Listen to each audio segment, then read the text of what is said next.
4 días. Tres noches. Un hombre, apostado contra la tierra, apenas respirando, rodeado de soldados enemigos que lo habrían matado al verlo. Él no podía mantenerse en pie, no podía dormir, no podía emitir ni un solo sonido. Durante 1.500 metros, desapareció en el suelo de la jungla, y al final de ese rastreo, esperó un disparo que solo un hombre vivo podía realizar. ¿Qué pasó en esos 4 días? Nunca ha abandonado los libros de historia, y nunca debería. Bienvenido a Tácticas Ocultas, donde las historias más extraordinarias de la historia se cuentan como merecen ser contadas, con honestidad, profundidad y respeto por los hombres y mujeres que las vivieron. Si es la primera vez que estás aquí, menuda historia para empezar. Para aquellos que ya estuvieron aquí antes, gracias de verdad por volver. Si la historia real te conmueve, considera suscribirte. Solo te llevará un momento, y significa que estas historias siguen llegando a quienes las aprecian. También hay una campanita, tócala para que no se te escape ninguna. Y antes de que empiece la historia, ¿desde qué parte del mundo se está viendo esto esta noche? Deja tu ubicación en los comentarios. Siempre es un placer saber quién está al otro lado de la pantalla. La mayoría de las guerras se libran al aire libre. Los ejércitos avanzan. Los comandantes gritan. Las armas disparan en oleadas coordinadas sobre terreno visible. Hay ruido. Hay formación. Existe, al menos, la brutal claridad de saber dónde se encuentra el enemigo. Vietnam no fue esa guerra. Vietnam fue una guerra de sombras, librada en una selva de triple follaje, donde la luz del sol rara vez tocaba el suelo, donde el enemigo se materializaba entre las líneas de árboles y se desvanecía antes de que el eco de los disparos terminara de rebotar en las colinas. Fue una guerra que castigó el pensamiento convencional y recompensó algo mucho más excepcional: la capacidad de desaparecer. Y nadie desapareció como Carlos Norman Alcock II. Nacido en Little Rock, Arkansas, en 1942, Alcock no provenía de una familia adinerada, privilegiada ni de una dinastía militar. Provenía de los bosques. De niño, cazaba para ayudar a alimentar a su familia, aprendiendo paciencia, quietud y la precisión de un disparo certero mucho antes de que el Cuerpo de Marines de los Estados Unidos le entregara un rifle.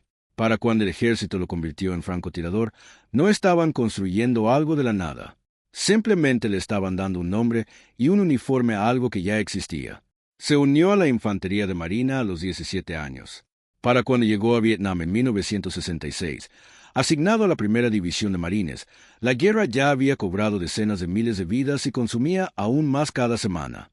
Pero Alcock operaba en una dimensión que los informes diarios de bajas rara vez captaban: la dimensión íntima, silenciosa y profundamente personal de la guerra del francotirador.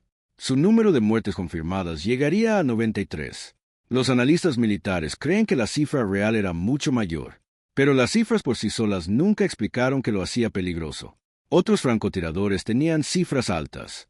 Lo que distinguía a Alcock era su metodología, la disposición a operar solo o casi solo, en territorios remotos que ningún cálculo militar racional aprobaría, para alcanzar objetivos que las fuerzas convencionales simplemente no podían alcanzar.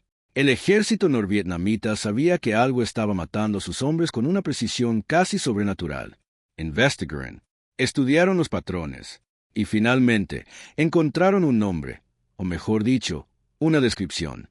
Lo llama Don Long Chang, pluma blanca, porque Alcock, en un gesto de suprema confianza o de supremo desafío, llevaba una sola pluma blanca en su sombrero de monte mientras operaba en el campo.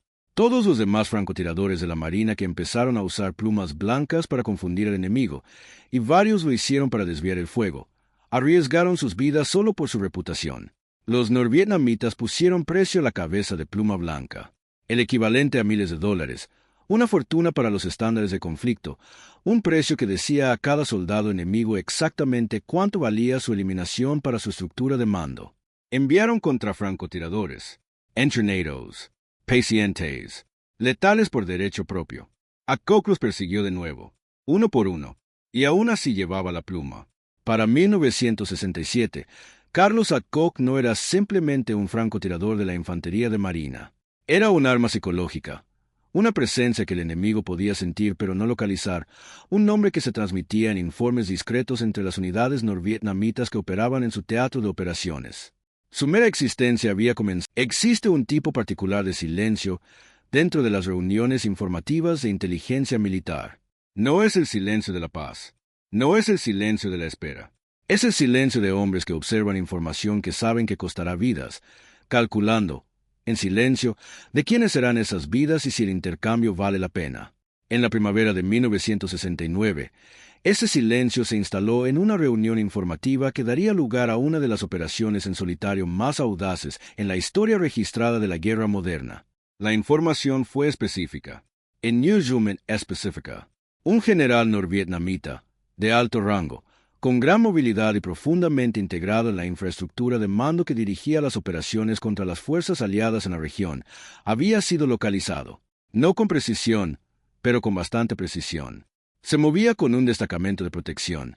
Cambiaba de posición con regularidad y operaba muy por detrás de las líneas enemigas, en un territorio que hacía casi imposible la extracción convencional o el ataque aéreo sin alertar a la estructura de fuerza general que lo rodeaba. Su existencia continuada no fue una abstracción. Cada semana que permaneció operativo, hombres murieron como consecuencia directa de las órdenes que impartía.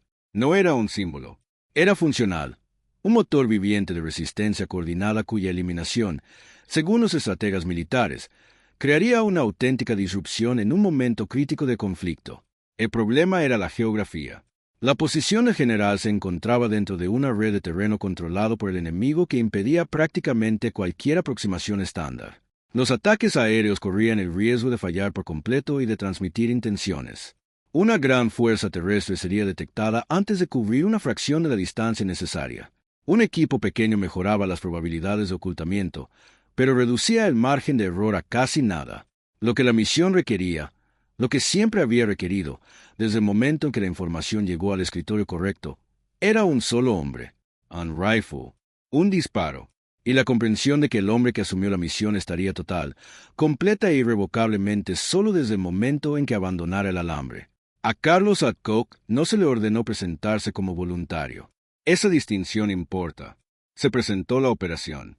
Se explicaron los parámetros con el lenguaje sencillo y cuidadoso que se usa en las sesiones informativas militares cuando el mensaje subyacente es que las probabilidades no son favorables. El silencio que siguió no fue largo. Hathcock miró el mapa. Estudió las superposiciones del terreno. Calculó, sin miedo, pero con la misma precisión metódica que aplicaba a cada disparo, la distancia, la exposición, las variables. Entonces dijo que sí. Su oficial al mando, el capitán Edward James Land, un hombre que comprendía las habilidades de Adcock mejor que nadie, no intentó disuadirlo. Land sabía que discutir con los instintos de Adcock sobre el terreno era como discutir con el clima. En cambio, se aseguró de que la preparación fuera tan exhaustiva como lo permitía el secretismo de la misión. La zona objetivo fue estudiada con Existe un tipo particular de silencio dentro de las reuniones informativas de inteligencia militar. No es el silencio de la paz. No es el silencio de la espera. Es el silencio de hombres que observan información que saben que costará vidas, calculando, en silencio, de quiénes serán esas vidas y si el intercambio vale la pena. En la primavera de 1969, ese silencio se instaló en una reunión informativa que daría lugar a una de las operaciones en solitario más audaces en la historia registrada de la guerra moderna. La información fue específica. En Newsroom específica. Un general norvietnamita, de alto rango, con gran movilidad y profundamente integrado en la infraestructura de mando que dirigía las operaciones contra las fuerzas aliadas en la región, había sido localizado, no con precisión, pero con bastante precisión. Se movía con un destacamento de protección. Cambiaba de posición con regularidad y operaba muy por detrás de las líneas enemigas, en un territorio que hacía casi imposible la extracción convencional o el ataque aéreo sin alertar a la estructura de fuerza general que lo rodeaba. Su existencia continuada no fue una abstracción. Cada semana que permaneció operativo, hombres murieron como consecuencia directa de las órdenes que impartía. No era un símbolo, era funcional, un motor viviente de resistencia coordinada cuya eliminación, según los estrategas militares, crearía una auténtica disrupción en un momento crítico de conflicto. El problema era la geografía. La posición del general se encontraba dentro de una red de terreno controlado por el enemigo que impedía prácticamente cualquier aproximación estándar. Los ataques aéreos corrían el riesgo de fallar por completo y de transmitir intenciones. Una gran fuerza terrestre sería detectada antes de cubrir una fracción de la distancia necesaria. Un equipo pequeño mejoraba las probabilidades de ocultamiento, pero reducía el margen de error a casi nada. Lo que la misión requería, lo que siempre había requerido, desde el momento en que la información llegó al escritorio correcto, era un solo hombre, un rifle, un disparo, y la comprensión de que el hombre que asumió la misión estaría total, completa e irrevocablemente solo desde el momento en que abandonara el alambre. A Carlos Adcock no se le ordenó presentarse como voluntario. Esa distinción importa. Se presentó la operación.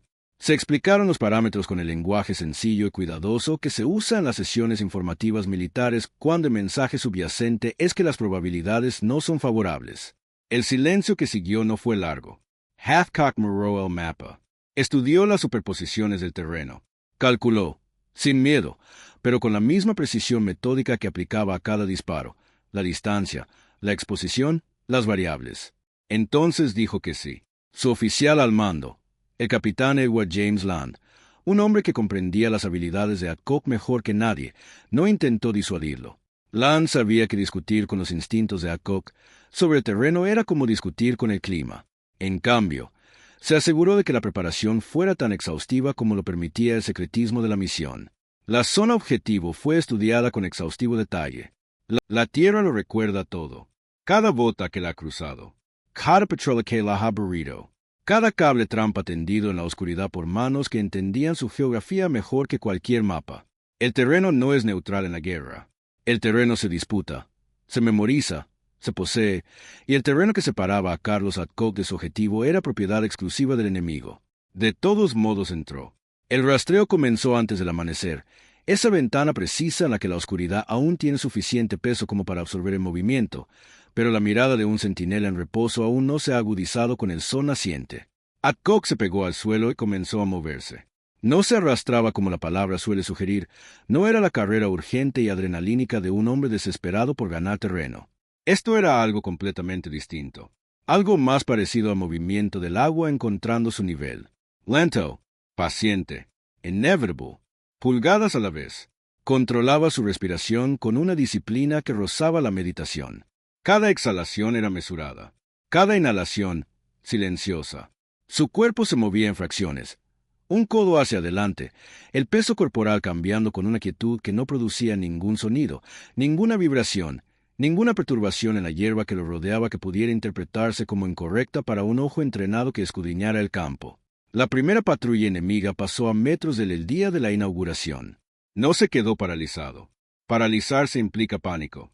Adcock simplemente se detuvo, se convirtió en parte del suelo bajo sus pies, y esperó con la paciencia de quien, hace mucho tiempo, había aceptado la posibilidad de que cualquier momento fuera el último. La patrulla siguió adelante. Él siguió adelante.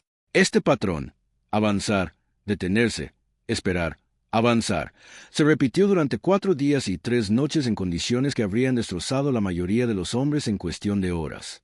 El sol vietnamita convertía el campo abierto en un horno lento. Los insectos se movían por su piel y él no reaccionaba. Llegó la lluvia y la aprovechó. El ruido de la lluvia enmascaraba los leves sonidos de su movimiento, impulsándolo hacia adelante durante las ventanas que la naturaleza le brindaba. Durmió en intervalos tan breves que apenas se consideraban sueño. Minutos robados en absoluta quietud, con el rifle apoyado contra el cuerpo, sin que sus sentidos se rindieran del todo a la inconsciencia. No comió casi nada. Bebía con moderación. Y siguió adelante. Al tercer día, el desgaste físico fue severo. Los músculos, que habían permanecido en tensión sostenida durante 72 horas, gritaban en un registro que la mente debía controlar constantemente. La piel de sus codos y rodillas estaba en carne viva bajo la tierra. Pero la mente, la parte de Adcock que lo convirtió en lo que era, permaneció intacta. Había entrado en un estado que los soldados de élite describen ocasionalmente y que los civiles rara vez creen, una condición más allá del agotamiento, más allá del miedo, donde la misión se convierte en el único principio organizador de la conciencia. Todo lo demás desaparece. Al cuarto día llegó a su posición de tiro. La geometría era precisa. La distancia al objetivo, confirmada por patrones de movimiento y la inteligencia que lo había enviado allí, estaba dentro del rango que su mira y su criterio podían manejar. Se colocó en posición con la misma prudencia que había aplicado a cada centímetro del rastreo. Él esperó. Apareció el general. Lo que siguió tomó menos de un segundo. El cálculo, viento, distancia, altitud, La calidad particular de la luz a esa hora no se realizó con instrumentos, sino con un sistema nervioso sintonizado por años de práctica a una frecuencia que la mayoría de los humanos nunca alcanzan. El gatillo se rompió. El rifle disparó una vez. El general cayó. Y entonces Carlos Adcock hizo algo que, a su manera, requirió más coraje que el disparo en sí. Él se dio la vuelta, y arrastrándonos 1.500 metros más regresamos. Cada centímetro de regreso era idéntico